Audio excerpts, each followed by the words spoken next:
예, 우리 옆에 분과 인사했으면 좋겠습니다. 모든 것이 하나님의 은혜입니다. 예, 하나님의 은혜가 아니면 우리는 절대 불가능한 사람들입니다. 오늘도 하나님이 예비하신 은혜를 받으시기를 예수님의 이름으로 축복합니다. 오늘 본문 내용 우리 읽으셨듯이 그 예수님께서 귀신 들려서 못 보고 말 못하는 사람을 고치셨습니다. 그러면서 오늘 본문에 그 영적인 세계에 대해서 말씀을 하셨거든요. 우리가 살고 있는 이 세상에는 세 가지 나라가 존재합니다. 그 첫 번째가 하나님께서 통치하시는 하나님의 나라가 있죠. 하나님 말씀에 그렇게 기록되어 있지 않습니까? 또 이사야, 에스겔, 사도행전 이런 데 보면 하나님 나라에 대해서 말씀을 하고 있습니다. 하나님 나라에 누가 계십니까? 성삼위 하나님이 계시지 않습니까? 그래서 모든 것을 창조하시고 다스리시고 통치하시고 섭리하시는 성부 하나님, 그분이 보좌에 계시고요. 보좌 우편에는 우리를 구원하신 성자 예수 그리스도가 계십니다. 그리고 구원받는 순간에 우리의 구원을 보증하시기 위해서 성령님께서 우리와 함께 하시죠. 이게 성삼위 하나님이거든요. 이게 보좌의 축복입니다. 그래서 하나님의 나라, 그러면서 하나님의 나라, 하나님의 일을 심부름하는 천군과 천사에 대해서 성경은 분명히 기록하고 있고요. 지금도 우리가 언약 붙잡고 예배드리고 기도할 때 눈에 보이지 않지만 천군 천사가 활동한다고 분명히 말씀하고 있지 않습니까? 그게 예배의 축복입니다. 그래서 하나님의 나라 반드시 있고요. 또 그 다음에 오늘 보니까 뭐라고 적혀 있습니까? 네. 사탄의 나라도 말씀하고 있습니다. 교회에서 너무 귀신 얘기, 사탄 얘기 많이 하는 거 아니냐? 근데 성경이 그래요. 계시록부터 창세기부터 계시록까지 계속해서 눈에 보이지 않는 이 사단의 정체에 대해서 말씀하고 있거든요. 우리의 그 씨름은 혈과 육에 대한 씨름이 아니라 영적인 싸움입니다. 하늘에 대한 악의 영들에 대한 영적인 싸움을 저와 여러분은 하는 것입니다. 그래서 사단의 나라 우리가 분명히 알고 있어야 됩니다. 모르면 속고 영적인 싸움에 실패할 수밖에 없습니다. 그래서 지금 예수님도 그 얘기 하신 거 아닙니까? 사단은 잘 알다시피 하나님을 대적해서 타락한 천사입니다. 지금도 활동을 하고 있고요. 예수님 재림하실 때까지 활동을 하는 존재가 사단입니다. 그래서 대적자라는 뜻을 가지고 있고요.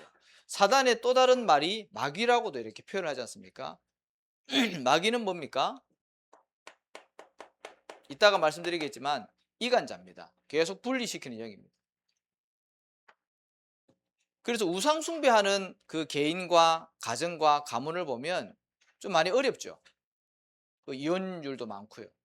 가정이 하나가 되지 못합니다. 오늘 예수님도 말씀하셨지 않습니까? 스스로 분쟁하는 나라와 동네가 서지 못한다 그랬지 않습니까? 그 귀신이 역사하면 하나가 안 돼요.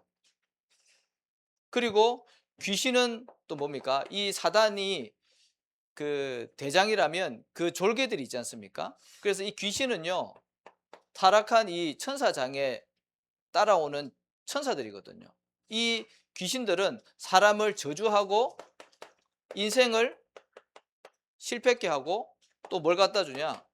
고통을 가져다 줍니다. 그래서 이런 부분들을 하나님의 자녀는요, 알고 좀 있어야 됩니다. 그래야지 영적 싸움에 승리하게 됩니다. 오늘 제목처럼 먼저 강한 자를 결박하라 그랬지 않습니까? 이거는 사실은 전도에 대한 메시지거든요. 우리가 현장에 복음을 전가할 때 우리의 힘으로 이 사람을 구원시키는 게 아니죠. 영적인 싸움을 싸우고 흑암을 꺾고 거기에 구원 역사가 일어나는 거거든요. 그래서 영적인 싸움을 싸우라는 겁니다. 왜? 하나님을 떠나서 태어난 모든 사람들은 여기에 붙잡혀 있으니까. 그래서 요한복음 8장 44절에 너희 아비 마귀라 그랬고요. 로마서 3장 23절에는 모든 사람이 죄 가운데 있고 하나님의 영광에 이르지 못했다 그랬습니다. 그 가운데 있기 때문에 거기서 건져내라는 거죠. 그리고 우리가 살고 있는 뭐가 있습니까? 세상 나라가 있지 않습니까?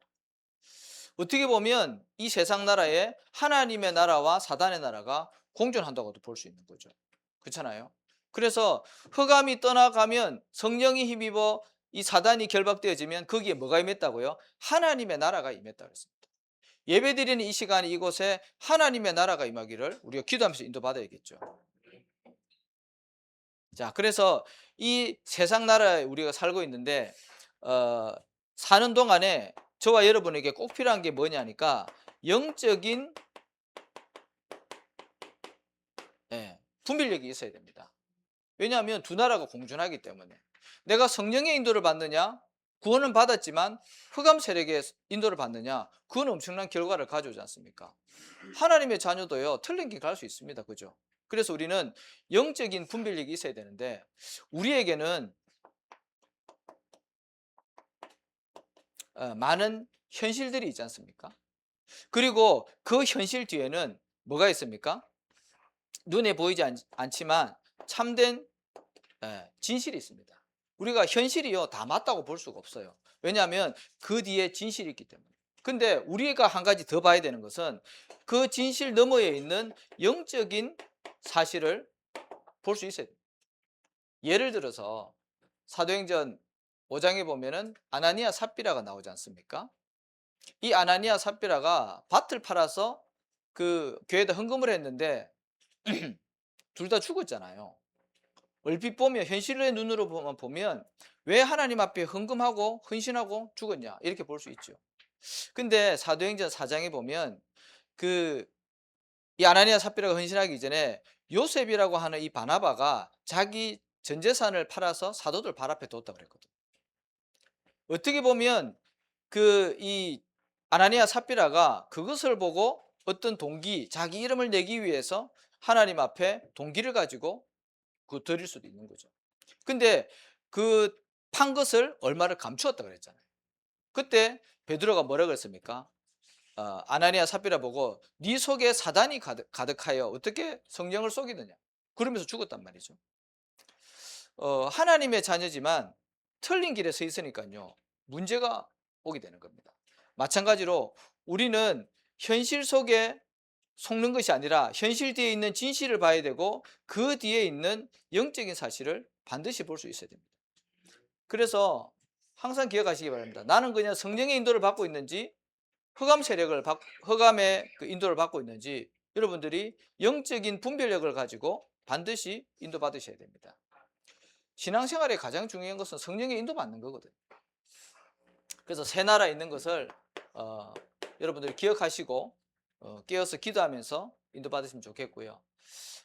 그러면 먼저 우리가 영적 싸움에 대해서 말씀을 나누기 전에 먼저 우리가 확인해야 될 게 뭐냐니까 하나님 자녀의 이 신분과 권세, 뭐 다른 말로 얘기하면 우리에게 주어진 하나님의 축복이 되겠죠. 이거를 먼저 기억을 하셔야 돼요. 첫 번째로 우리가 예수님을 믿을 때 우리 속에 뭐가 임합니까? 하나님의 성령이 임하지 않습니까? 그래서 성령께서 우리와 함께 하신다는 것을 항상 기억하시기 바랍니다. 고린도전서 3장 16절에 너희는 하나님의 성전인 것과 하나님의 성령이 너희 안에 계시는 것을 알지 못하느냐 그랬습니다. 이게 사실은 교회의 축복이거든요. 하나님의 자녀는요 전부 다 교회입니다. 개인이 교회고요. 또 같이 이렇게 모여서 예배드리는 이것이 또 교회입니다. 그래서 성령이 우리와 함께 하신다는 것을 반드시 깨달으셔야 되고요. 만약에 내가 여기에 대한 확신이 없다. 그러면 예수님을 진짜로 구주로 영접하는 기도를 진실되게 해야 되는 거죠. 그렇잖아요. 우리가 누구 때문에 교회를 다녀주는 게 아니지 않습니까? 나의 이거는 구원과 관계가 있기 때문에 굉장히 중요한 것입니다. 그래서 구원의 확신을 가지고 우리가 신앙생활을 해야 된다는 거죠. 그러려고 하니까 내 속에 진짜 성령이 있느냐 없느냐 그거를 날마다 점검하셔야 되고 확신을 가지셔야 된다는 거죠. 그리고 하나님의 자녀는요 어떻게 해요? 하나님께서 책임지시고 세밀하게 인도하십니다. 잠언서 16장 9절에도 보면 사람이 마음으로 자기 길을 계획할지라도 그 길을 인도하시는 분은 여호와 하나님이라 그랬습니다. 불신자도 하나님이 다 이렇게 돌보시는데 하물며 구원받은 하나님의 자녀를 하나님이 그냥 내버려 두시겠습니까? 가장 좋은 곳으로 인도하실 줄로 믿습니다. 모든 것이 합력하여서 선을 이루시기 때문에 오늘 나에게 문제 있고 고통이 있다 전혀 흔들릴 필요가 없습니다.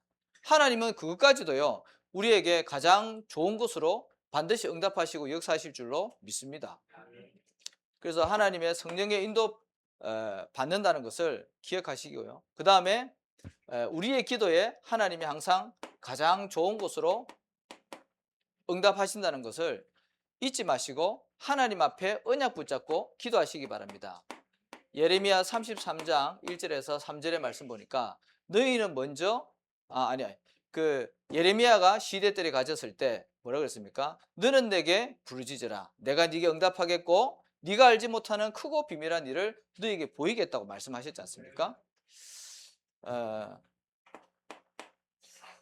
하나님은 우리에게 꼭 필요한 것을 주십니다. 왜냐하면 우리는 부족하고 미숙하고 연약하기 때문에 또 육신적인 것이 강하기 때문에 우리는 자꾸 내 기준에 맞는 것을 하나님께 구하거든요. 그런데 하나님은 그게 아니라 우리에게 꼭 필요한 것을 주시거든요. 자, 그리고 우리가 기도하면 하나님의 일을 심부름하는 주의 천사가 반드시 활동하고 돕게 돼 있습니다. 그죠? 천사는 섬기는 영으로 구원받을 후사를 위해서 보내심이 아니냐 그랬습니다. 우리가 기도하면 주의 천군 천사가 활동하게 돼 있습니다. 히스기야 왕이 한밤 기도했더니요 하나님께서 천사를 보내서 아수르 군사 전 군대를 전멸시켰다니까요. 믿으시고 기도하시기 바랍니다. 그 다음에 우리에게는요 사단을 결박하고 승리할 수 있는 권세가 주어진 것입니다. 그게 하나님 자녀의 축복입니다. 불신자 100% 여기 걸려 있거든요. 근데 하나님 자녀이기 때문에 여기서 빠져나온 거예요. 야고보서 4장 7절에도 보면 뭐라 적혀 있습니까? 마귀를 대적하라. 그리하면 너희를 피하리라 그랬거든요.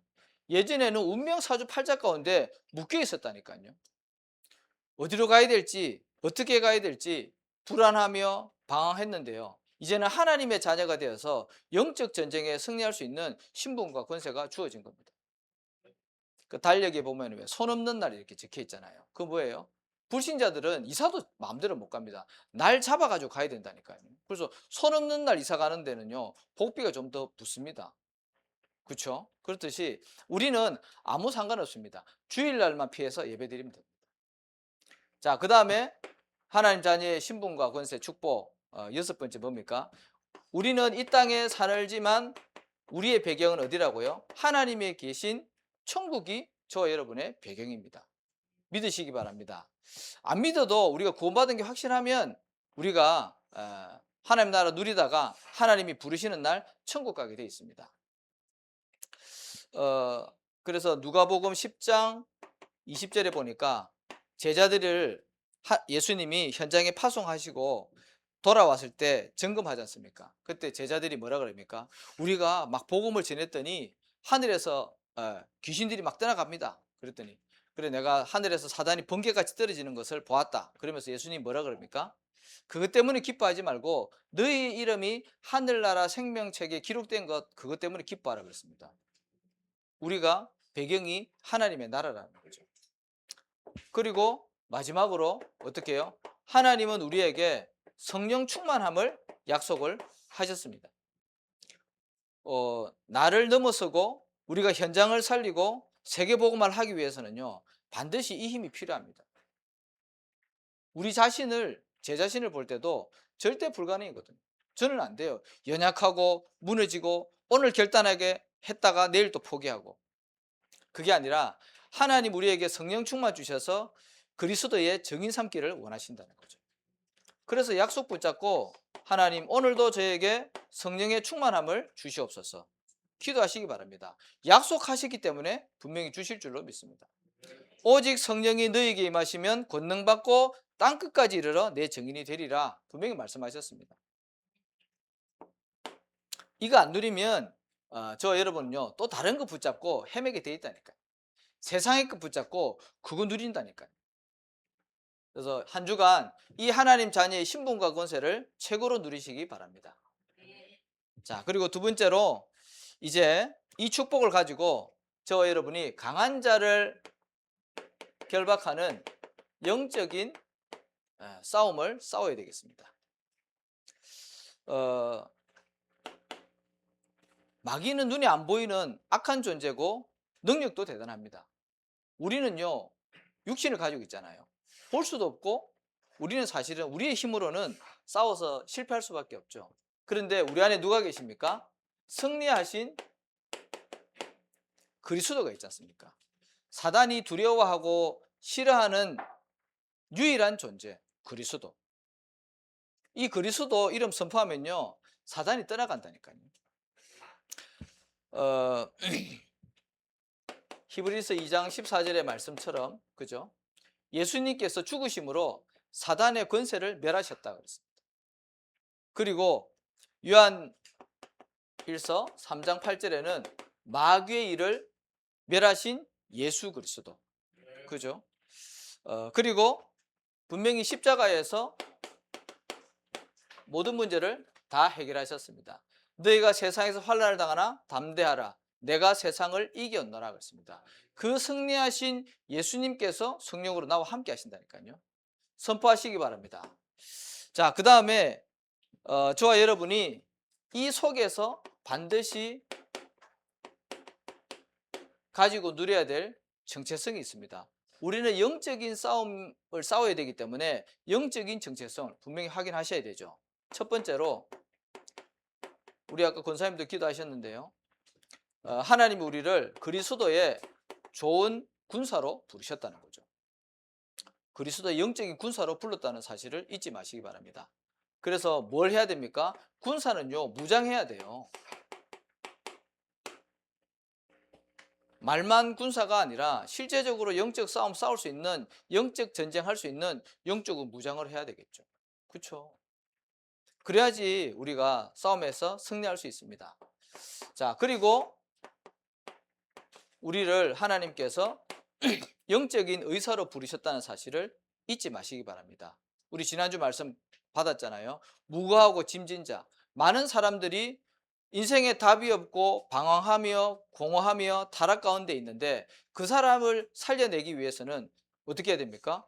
우리가 그 현장에서 복음 전해야 줘야 되잖아요. 모든 사람들이 하나님 떠나서 온 문제이기 때문에 하나님 만나는 길을 알려줘야 되잖아요. 그게 영적인 의사라니까요. 자, 그래서 그리스도께서 사단과 죄와 지옥 이 세 가지 저주를 완전히 해결하셨기 때문에 오직 그리스도로만 이 세 가지 저주를 해결할 수 있습니다. 그래서 이 문제를 이 답을 전가하시기 바라겠고요.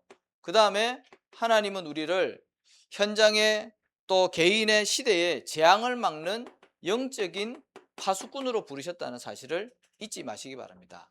파수꾼은요 늘 깨어 있어야 돼요. 졸면 안 돼요. 왜? 적군이 호시탐탐 노리고 있기 때문에 영적으로 깨어 있어야 됩니다. 그래서 이 영적으로 깨어 있는 한 사람만 있어도 재앙을 막을 수 있고 교회를 살릴 수 있고 현장과 가정과 가문을 살릴 수가 있습니다. 사무엘 한 사람이 깨어서 이 영적인 파수꾼의 응답 받으니까 그 블레셋이요 침략을 못하는 거였죠. 엘리사 한 사람이 깨어서 기도하고 있으니까 아람 군대가요 쳐들어오지를 못해요. 여러분들이 깨어서 복음 누리고 기도하고 있다면 가정과 가문의 역사는 모든 흑암 저주 세력 무너질 줄로 믿습니다. 그 현장 살리는 응답을 받으시기 바랍니다. 자, 세 번째로 오늘은 이 영적인 싸움 중에서 또 중요한 것이 뭐냐니까 우리가 교회를 두고 기도하고 또 교회의 역사는 사단의 활동과 우리가 교회를 두고 중보기도 또 해야 되겠는데요. 교회를 공격하는 사단의 전략인데 먼저 이 교회의 저 여러분 중요성에 대해서 먼저 좀 알아야 되겠죠. 이 교회는 하나님의 축복의 어떻게 보면 통로라고 볼 수 있거든요. 하나님이 주의 종을 세우시고 주의 종을 통해서 성도님들에게 성취될 말씀, 하나님의 계획이 전달된단 말이죠. 그러니까 사실은 교회가 굉장히 중요하죠. 그래서 구약 시대에는 성막을 세우시고 성전을 세우셨고요. 신약에 와서는 예수 그리스도가 이 언약을 완성했기 때문에 교회의 축복을 주셨죠. 그래서 저와 여러분이 교회라니까요. 자, 그리고 우리가 예배를 통해서, 그죠? 이 교회에서 하는 일이 사실은 예배가 가장 큰 거 아니겠습니까? 이 예배의 축복을 통해서 성령의 역사를 체험하게 됩니다. 그렇잖아요. 우리가 언약 붙잡고 예배 드릴 때 눈에 보이지 않지만 성령께서 역사하신다니까요. 이거를 우리가 놓치고 예배 드린다. 그건 이제 종교 생활 되는 거죠. 어쩌면 가인과 같은 언약 없는 예배, 실패하는 인생 되는 거예요. 자, 그리고 세 번째로 이 교회는 뭐가 항상 선포되냐면 살아계신 하나님의 말씀이 선포되어집니다. 말씀은 능력이 있고 말씀은 성취가 되지 않습니까? 그래서 여러분들이 말씀을 통해서 반드시 어떤 힘을 얻어야 되냐 하면 영적인 힘을 얻으셔야 돼요. 세상이 줄 수 없는 하나님이 위에서부터 주시는 참된 힘이 예배를 통해서 여러분 얻으셔야 된다니까요. 자, 그 다음에 이 사단이 교회를 어떻게 공격합니까? 뭐 많이 있겠지만 이 사단이요, 관계를 파괴시킵니다. 창세기 3장에 보면 아담과 하와를 쓰러뜨릴 때 선악과 따먹게 해서 넘어뜨리잖아요. 그때 그 선악과 사건을 통해서 하나님과 사람과의 관계를 분리시켰잖아요. 그렇죠? 하나님과 함께 있어야 될 인간을요, 하나님과 분리시켰다니까요. 그리고 나서 사람과 사람과의 관계도 이 사단이 무너뜨리거든요. 내 살 중에 살이요 내 뼈 중에 뼈다, 그렇게 고백해 놓고요, 선악과 딱 따먹고 나서 하나님이 아담에게 네가 어째서 이거 따먹었냐 아담에게 물으니까 뭐라 그럽니까? 하나님이 나에게 주신 저 여자 때문에. 바로 누구 탓합니까? 자기 살 중에 살, 뼈 중에 뼈, 그 부인을 가지고요 딱 핑계 대는 거죠. 그러니까 인간관계를요 마귀는요 무너뜨린다니까. 그래서 성도와의 관계도 마찬가지입니다. 서로 막 남 탓하고 갈등하게 만들고 비교의식 가지고 상처 가지고요 막 이렇게 갈등을 일으키는 거죠. 그래서 교회가 사단이 역사하면 끊임없이 분쟁, 갈등 막 이런 거 일어납니다. 그래서 그런 걸 아시고 우리의 교회의 방향은 어떻게 가야 되냐면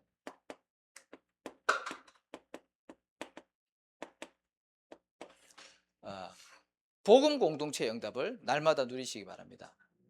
교회는 여러 종류의 사람들이 다 모였잖아요. 나이도 다르고 또 살아온 배경도 다르고 성별도 다르고 너무 많은 사람, 다양한 사람들이 모였어요. 그러다 보니까 자기 말 계속하면요 교회는요 하나가 안 돼요. 근데 하나님께서 그런 사람들을 그리스도로 구원하셔서 복음으로 하나 되게 하셨다니까요. 그럼 복음 빼버리면요 사람의 말 얘기하면은요 교회는요 막 갈등이 일어나고 분쟁되는 거예요. 그래서 그리스도 교회는요 무조건 뭘로 하나 되냐면 구원받은 이 복음으로 반드시 하나 돼야 됩니다. 그래야지 사단이요 불신앙 막 심다가도 그리스도 그 단어 앞에요 무릎 꿇는다니까요. 그래서 복음 공동체 꼭 기도하시고요. 그 다음에 교회는 어떻게 해야 되냐면은 기도 공동체 응답을 누리셔야 됩니다. 아까 말씀드렸듯이 말을 많이 하면요 다 자기 말만 하는 겁니다. 그러면 이게는 안 되는 거죠. 근데 기도를 하면요 말을 줄이고 우리가 기도를 하면 성령께서 역사하시고 성령의 인도를 받게 되는 겁니다. 그래서 초대교회가 기도했지 않습니까? 그래서 언약 붙잡고 기도 많이 하시기 바라겠고요. 그 다음에 교회는 전도, 선교 공동체의 응답을 반드시 받아야 됩니다. 교회의 본질이거든요. 교회가 만약에 전도와 선교의 방향을 안 맞추면 어떻게 됩니까? 현장에 일어나고 있는 재앙을 막을 길이 없어요. 이스라엘이 왜 실패했습니까? 그 어마어마한 축복을 받고도 이 전도와 선교를 놓쳐서 끊임없이 재앙 가운데 놓여 있지 않습니까? 하나님의 자녀 마찬가지입니다. 내가 구원받아서 이 땅에 살아있는 이유가 현장에 복음을 전가하기 위해서, 그리스도 말하기 위해서 하나님 이 땅에 살려두셨는데 내가 여기에 방향을 맞추지 않고 있다. 그러면요, 하나님이 그거 하라고 계속 문제를 가져다 주는 겁니다. 그래서 응답받는 방법이 뭐냐니까, 성도가 응답받는 방법이 복음 누리고 기도 속에서 전도 선교에 방향 맞추는 겁니다. 현장의 모든 응답과 축복이 다 있습니다. 꼭 기억하시기 바랍니다. 자, 결론입니다. 오늘은 우리가 성찬식이 있지 않습니까?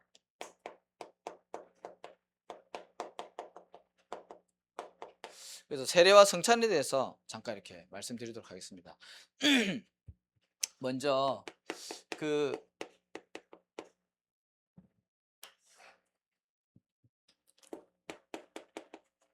1년에 우리가 주로 이제 두 번, 봄에는 부활절, 가을에는 추수감사절 이렇게 해서 두 번 우리가 성례식을 드리지 않습니까? 그때 이제 세례하고 성찬을 하는데, 그 세례는 그 하나님의 자녀, 그죠? 내가 하나님의 자녀인 것을, 또 그리고 교회의 공동체 속의 일원이라는 것을 많은 사람들 앞에서 이렇게 나타내는 거예요. 그래서 예를 들어서 그런 거죠. 우리가 왜 결혼식을 안 올리고도 그 같이 혼인신고하고 동거할 수 있지 않습니까? 그 사람은 부부 맞죠? 그런데 결혼식을 하면 어떻게 됩니까? 많은 사람들을 초청해서 공식적으로 선포를 하는 거예요. 그래서 결혼식이 중요하지 않습니까? 마찬가지로 우리가 예수님을 구주로 믿으면 구원은 받죠. 그런데 이 사람이 교회에서 세례를 통해서 이 교회의 구성원이라는 것을 많은 사람들에게 알리는 거예요. 그래서 그게 세례거든요. 그래서 유아 세례는 부모의 배경을 가지고 이 아이가 요즘은 거의 한 중학교 때까지는 이렇게 돌보더라고요. 그래서 초등학교까지는 부모의 신앙 배경 속에서 이 아이들이 신앙생활을 하는 거예요. 근데 중학교 들어가면은 입교식을 가지죠. 이제 그때는 자기 신앙을 가지고 신앙생활을 하는 거예요. 그때부터. 그래서 입교식이 이제 곧 이제 전환되는 점이거든요. 그래서 세례를 통해서 이제 그런 게 있고요. 그리고 원래 세례의 의미는 뭐냐니까, 거듭남이죠. 그 물속에 그 신약 시대 때 보면 물에다가 이렇게 담갔다가 나오지 않습니까? 그래서 옛사람은 물에 들어가면서 죽고 나오면서 새 사람이 되었다는 그런 거듭남의 의미를 이 세례식을 가지고 있는 거거든요. 그래서 이제 뭐 민서나 뭐 우리 하진이 이제 이런 친구들은 가을에 이제 세례식을 하면 좋을 것 같고요. 그래서 그렇게 인도받으면 될 것 같고요. 그 다음에 성찬식은 뭐냐 하니까, 고린도전서 11장 23절에서 26절에 보면 이 성찬식을 잘 나타낸 성경 구절이죠. 예수님의 이 몸과 그리고 예수님의 피, 이걸 먹고 마시면서 그리스도를 기념하는 거예요. 예수님의 몸을 직접 먹는 건 아니고, 예수님이 왜 피를 흘리셨고 왜 몸이 찢기셨는지, 왜 고난 받으셨는지 우리의 구원으로, 우리에게 구원 주시기 위해서. 그렇죠? 예수님이 고난 받으심으로 우리의 모든 고난이 다 유월되어진 거예요.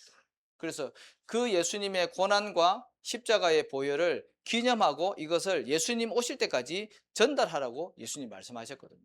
그게 성찬식입니다. 자, 그래서 이 성찬을 통해서 이 그리스도의 고난을 기념하고 이 구원의 은혜에 감사하는 그런 시간으로 인도받으면 되겠죠. 그래서 초대교회는 모일 때마다 이 성찬식을 했다. 그러면서 부활의 그리스도를 증거하고 그걸로 인해서 기뻐하고. 그래서 오늘도 우리가 성찬식을 할 텐데, 성찬식을 통해서 이 그리스도로부터 받은 이 구원의 은혜와 감사를 또 회복하고, 또 우리 자신을 갱신하고, 또 연약한 부분들이 힘을 얻는, 치유되어지는 그런 응답을 받으시기를 바라겠습니다. 한 주간도 말씀을 붙잡고 또 영적 싸움에 승리하시기를 예수님의 이름으로 축복합니다. 하나님 감사합니다. 우리를 하나님의 자녀 삼아 주시고 또 이 신분과 권세를 누리며 하나님 영적 싸움에 승리할 수 있도록 은혜 주심을 감사를 드립니다.